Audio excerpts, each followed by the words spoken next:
आज मी फॅमिली सोबत भुलेश्वर मंदिरात गेले होते। भुलेश्वर हे पुण्याजवळील प्राचीन मंदिर असलेले ऐतिहासिक ठिकाण आहे।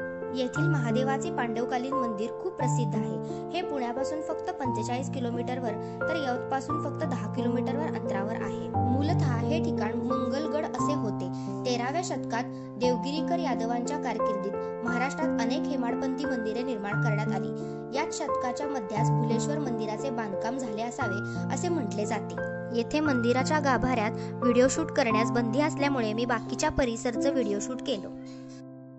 या मंदिराची शैली अतिशय रचनात्मक व सुंदर आहे।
चला तर मग पुन्हा भेटू या नवीन व्हिडिओमध्ये।